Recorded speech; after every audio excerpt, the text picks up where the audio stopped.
Our lesson for today is about non-verbal communication. Have you ever said something to a friend and ended up being misunderstood? Why would you be misunderstood when your words were very clear? Well, that's because communication involves more than just words.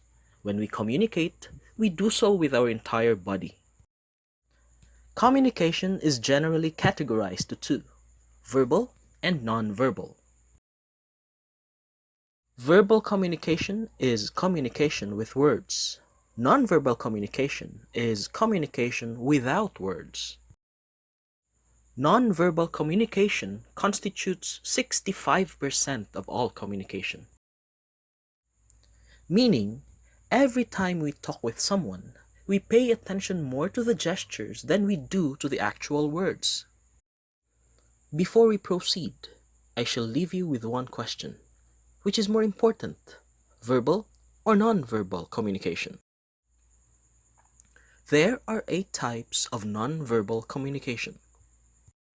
We have paralanguage or vocalics, we have sign language, we have objectics or artifactics, and we have kinesics or action language. We also have proxemics or space language, chronemics or time language, haptics or tactile language, and silence. The first one is paralanguage or vocalics, which includes vocal features that accompany speech. Stress, loudness, intonation, and others are all part of vocalics. For example, come here. Another, come here. Same words, but different meanings. Next, action language or kinesics includes all bodily movements like facial expressions, gestures, eye contact, and posture. Like these very familiar gestures. Objectics or artifactics is the intentional or unintentional display of material things. The things you wear say a lot about what or who you are. Haptics or tactile language is the language of touch.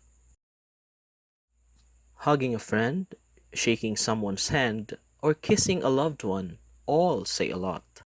Proxemics or spatial language is the amount of spatial distance between individuals that communicates certain messages. The space between you and someone communicates your relationship with that someone. The closer the distance, the closer he or she is to you. The next is time language or chronemics, which is the amount of time one spends in sending messages or feedback to others. The time it takes you to respond to someone communicates a great deal. Then we have silence. Silence sometimes speaks louder than words. It may mean one is disconnected from someone or something, or that he or she is ignorant about a topic, or maybe he or she is just not interested to communicate. That's why, just because a person is quiet does not mean that he's not saying anything. Finally, we have sign language, which is the use of hand shapes, purposive body movements, facial expressions to substitute for spoken words, numbers, and letters. Sign language is actually both verbal and non-verbal, because while it is using gestures, those gestures represent words, so it is not entirely wordless communication. So let's recall the question. Which is more important, verbal or non-verbal communication? Every time we speak, we do so on 2 levels simultaneously, verbal and non-verbal. While we listen to the words uttered, we tend to pay closer attention to the body language, eye contact, and the like.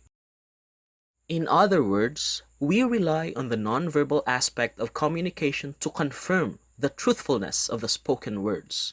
Therefore, non-verbal communication is more important. Before we end, let's recall the 8 non-verbal communication types.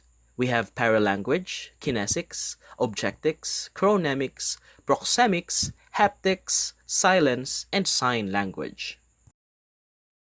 Thank you very much for watching. Till next time. Created using Powtoon.